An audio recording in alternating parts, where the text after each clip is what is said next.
നമസ്കാരം. ഈ ദൈവിക ചൈതന്യങ്ങൾ നമ്മളുടെ ശരീരത്തിൽ വർക്ക് ചെയ്യുന്നു എന്നുള്ളൊരു സത്യം നിങ്ങൾക്കറിയാമോ? പലർക്കും അതിനെപ്പറ്റി ധാരണ ഇല്ലാത്തതാണ് എനിക്ക് തോന്നിയിട്ടുള്ളത്. കാരണം പല ആൾക്കാർക്കും വ്യക്തമായിട്ട് ധാരണയില്ലാത്തൊരു കാര്യമാണ്. എന്നാൽ ഉപാസകന്മാരായ ആളുകൾക്ക് ഇതിനെപ്പറ്റി അറിയാം. പക്ഷേ എന്താണ് ഉള്ളത്, എന്താണ് പ്രവർത്തിക്കുന്നതെന്നുള്ളത് പലർക്കും അറിയില്ല. ഏത് ഭാവത്തിലുള്ള ഒരു എനർജിയാണ്, ദേവതയാണ്, ദേവനാണെന്നുള്ളത്. ചില ആൾക്കാർ ഇതിന് വേണ്ടിയിട്ട് ഒരുപാട് കഷ്ടപ്പെടുന്നവരുണ്ട്. ഒരുപാട് ഉപാസന പരിപാടികളും ചാൻറ്റുകളും പിന്നെ മെഡിറ്റേഷനും പൂജകളൊക്കെ ചെയ്ത് ഇങ്ങനെ നടക്കും. പക്ഷേ അവർക്കിത് അച്ചീവ് ചെയ്യാൻ പറ്റില്ല. അത്ര ആൾക്കാരെ ഞാൻ ഒരുപാട് പേരെ കണ്ടിട്ടുണ്ട്. അപ്പോൾ അവർ ചോദിക്കും ഇതെങ്ങനെയാണ് സാറേ എന്ന്. ഇതെല്ലാം ഉപാസകന്മാരായ ആളുകൾ, ഈ സിസ്റ്റം സമ്പ്രദായത്തേക്കൂടി പോകുന്ന ആൾക്കാർ എന്നോട് ചോദിക്കാറുണ്ട്. അപ്പോൾ ഞാൻ പറയും എനിക്ക് അറിഞ്ഞൂടാന്ന് പറയും. കാരണം ഞാനൊന്നും ചെയ്തിട്ടില്ലല്ലോ ഇവരുടെ പോലെ. പിന്നീടാണ് എനിക്ക് ആ തിരിച്ചറിവിലേക്ക് ഞാൻ പോയ സമയത്ത്, ആ ഒരു അവേക്കണിങ്ങിലോട്ട് വന്ന സമയത്താണ് എനിക്കിതിനെ പറ്റിയൊക്കെ ഒരു ധാരണ കിട്ടിയത്. കാരണം ഇത് ആൾക്കാർക്ക് പലർക്കും പ്രായോഗികമായ പരിജ്ഞാനമില്ല. ഈ ക്ലാസ് എടുക്കുന്ന ആൾക്കാർ, പഠിപ്പിക്കുന്നവർക്ക് ഇത് പഠിപ്പിക്കും. അവർ പകർന്നു കിട്ടിയ അറിവ് മറ്റുള്ളവർക്ക് പറഞ്ഞു കൊടുക്കും, പുസ്തകം വായിച്ചറിവ് പറഞ്ഞു കൊടുക്കും. പക്ഷേ നമ്മളൊരു കാര്യം, ഇപ്പോൾ ഒരു പായസം കുടിച്ചു കഴിഞ്ഞാൽ പായസത്തിൻ്റെ എന്താണ് മധുരം, അത് നമ്മൾ എക്സ്പീരിയൻസ് ചെയ്താലല്ലേ അത് നമുക്ക് പറഞ്ഞു കൊടുക്കാൻ പറ്റുള്ളൂ. പായസം കുടിച്ചാൽ മധുരം ഉണ്ടാകും എന്ന് പറയാൻ പറ്റും അല്ലേ? അത് കുടിച്ചു കഴിഞ്ഞാലാണ് അതിൻ്റെ എന്താണ് രുചി എന്നുള്ളത്. അതാണ് എനിക്കിവിടെ പറയാനുള്ളത്. അപ്പോൾ ഞാൻ പറയുന്ന കാര്യങ്ങൾ പലതും എൻ്റെ അനുഭവങ്ങളാണ്, രണ്ട് ബുക്ക് നോളജല്ല. കാര്യം ശരി, ഇവിടെ പുസ്തകങ്ങൾ ഇഷ്ടംപോലെ എൻ്റെ അലമാരയിലുണ്ട്.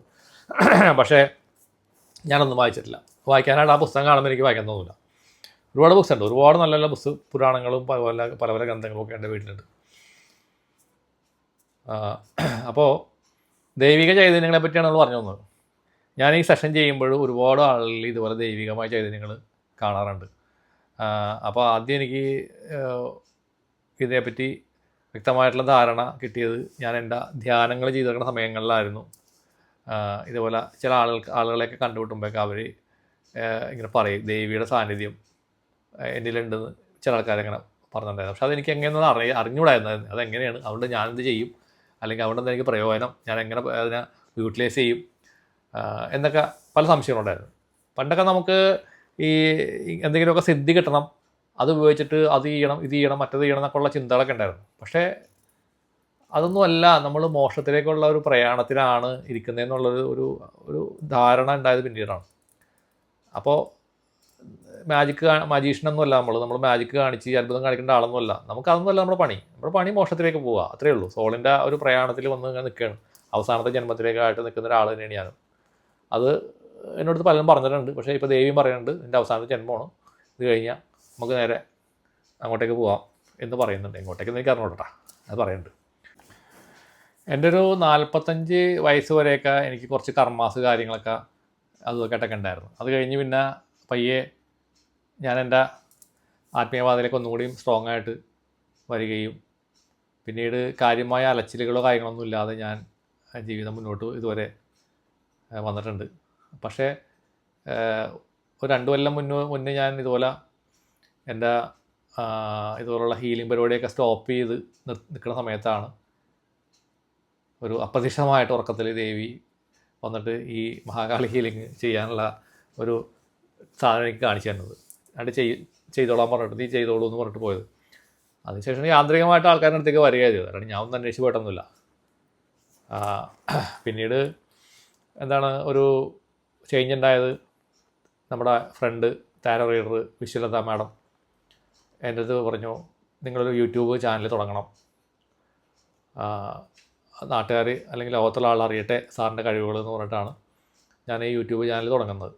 അത് ഇങ്ങനെയൊക്കെ ആവുമെന്നൊന്നും ഞാൻ വിചാരിച്ചില്ല, അല്ലെങ്കിൽ എൻ്റെ ലൈഫ് മാറ്റിമറിക്കൊന്നും ഞാൻ വിചാരിച്ചില്ല. ഇത്രയൊക്കെ അത്ഭുതകരമായ കാര്യങ്ങൾ ചെയ്യാൻ പറ്റും എന്നും എനിക്കറിയാൻ പാടില്ല വാസ്തവം പറഞ്ഞാൽ. പക്ഷേ ഇപ്പോൾ ചെയ്യുന്ന കാര്യങ്ങൾ, സംഭവിക്കുന്ന കാര്യങ്ങൾ കാണുമ്പോൾ എനിക്ക് തന്നെ അത്ഭുതമാണ്.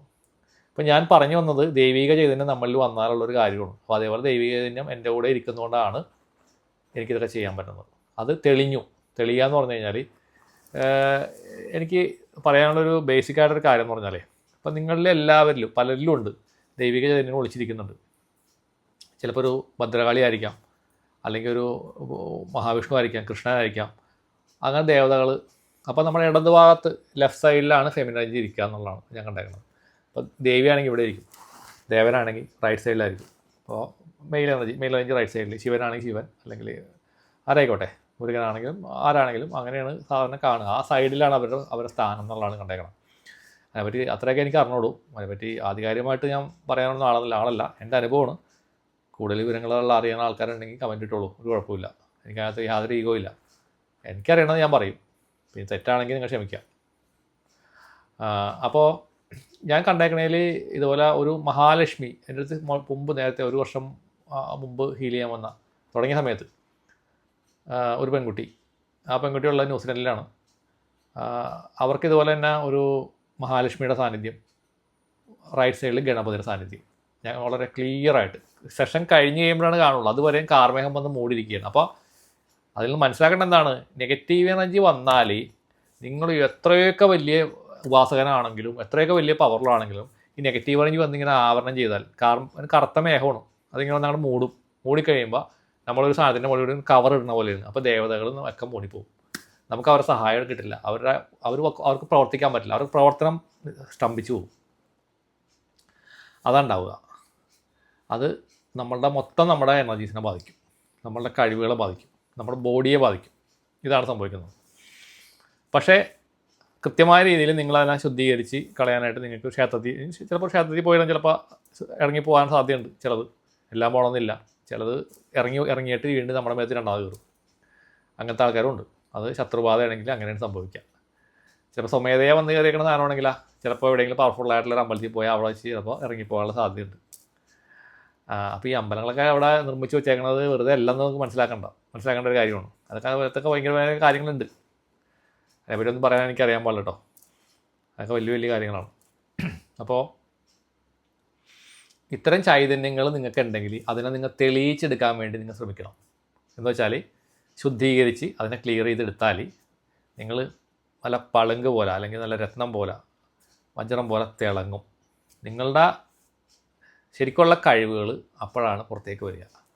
അതേപോലുള്ള ആളുകൾ കുറേ ആൾക്കാരുണ്ട്. അത് തെളിയിച്ചെടുക്കുക എന്ന് പറഞ്ഞാലും എളുപ്പമല്ല. എല്ലാവർക്കും അത് ചെയ്യാനുള്ള ആ ഒരു കഴിവുണ്ടാവണമെന്നില്ല. ഒരു സാധാരണ ഒരു ഹീലർക്ക് ഉണ്ടാവണമെന്നില്ല. അതിന് നമ്മളത് മനസ്സിലാക്കാനുള്ള ആദ്യം തന്നെ അത് എന്താണെന്നുള്ള തിരിച്ചറിയാനുള്ളൊരു ഇത് കിട്ടുമ്പോൾ മാത്രമാണ് നമുക്കതിനെപ്പറ്റി കൂടുതൽ പറയാനോ ചെയ്യാനോ സാധിക്കുകയുള്ളൂ. അപ്പോൾ ഇതേപോലെ പലരിലുണ്ട് ദേവീ ബന്ധങ്ങൾ. മിക്കവാറും ഞാൻ കണ്ടേക്കണതിൽ കൂടുതലും ഈ ആളുകളിൽ ഈ ഭദ്രകാളി ബന്ധങ്ങളാണ് കൂടുതൽ കണ്ടേക്കുന്നത്. ചിലരിൽ ഇതുപോലെ തന്നെ വിഷ്ണുവായുടെ ബന്ധമുള്ള ആൾക്കാർ കണ്ടിട്ടുണ്ട്, ഭദ്രകാളി ബന്ധം കണ്ടിട്ടുണ്ട്, മുരുക ബന്ധം കണ്ടിട്ടുണ്ട്. അതുപോലെ തന്നെ വൈഷ്ണവ കലകൾ, അതായത് കൃഷ്ണൻ അല്ലെങ്കിൽ മഹാവിഷ്ണു. കഴിഞ്ഞ ദിവസം ഹീൽ ചെയ്യാൻ വന്ന ഒരാൾക്ക് ഇതുപോലെ മഹാവിഷ്ണുവിൻ്റെ സാന്നിധ്യം ഉണ്ടായിരുന്നു, കൃഷ്ണൻ്റെ സാന്നിധ്യമുള്ള ഒരാൾ വന്നിട്ടുണ്ടായിരുന്നു.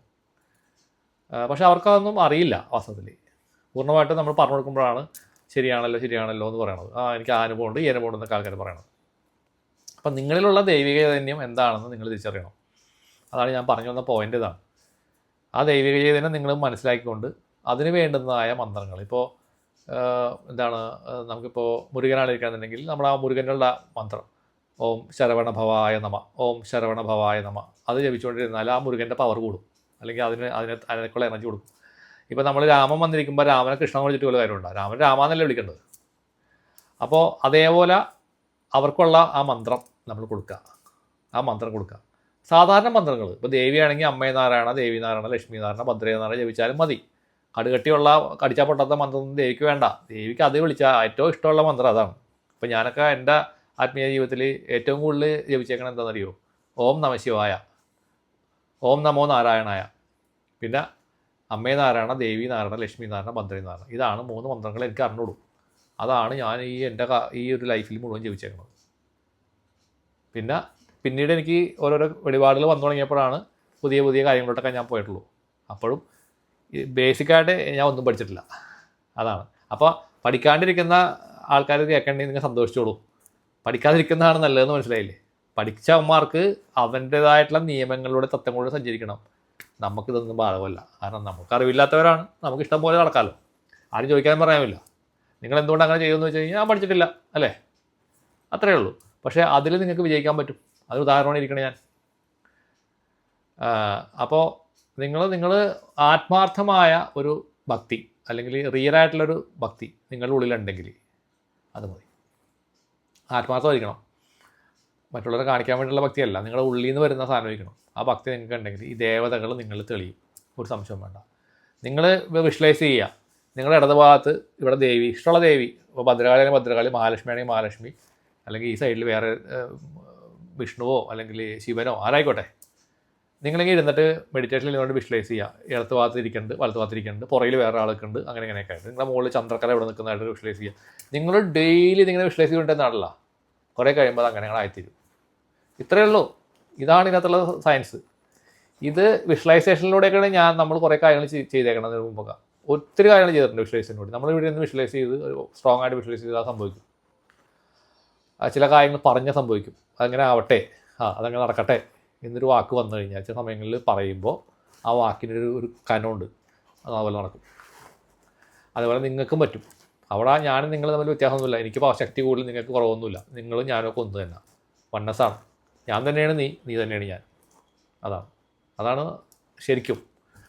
ആ സത്യം ആരും ഇവിടെ പറയണില്ല. എല്ലാവരും വേറെ രീതിയിലാണ് പറയുന്നത്, ഞാനത് പറയണില്ല, അത് നെഗറ്റീവാണ്. നമ്മൾ എല്ലാ സത്യം മനസ്സിലാക്കുക. ആരും ചെറുതും വലുതൊന്നുമല്ല, എല്ലാവരും സമന്മാരാണ്, എല്ലാ സോളുകൾ തന്നെയാണ്. പിന്നെ ഓരോരുത്തരും നിൽക്കുന്ന ആ ഒരു തലങ്ങൾ, അവയർനെസ്, തിരിച്ചറിവ്, അതിൽ മാത്രമേ വ്യത്യാസമുള്ളൂ. അത് നമുക്ക് ഡെവലപ്പ് ചെയ്യാൻ പറ്റും, ഇമ്പ്രൂവ് ചെയ്യാൻ പറ്റും. അപ്പോൾ ഇതാണ് ഞാൻ പറഞ്ഞത്, ദൈവിക ചൈതന്യം നിങ്ങൾ ഉണ്ടാക്കിയെടുക്കാനായിട്ട് ശ്രമിക്കുക. എല്ലാവർക്കും നന്മ വരട്ടെ. നന്ദി, നമസ്കാരം.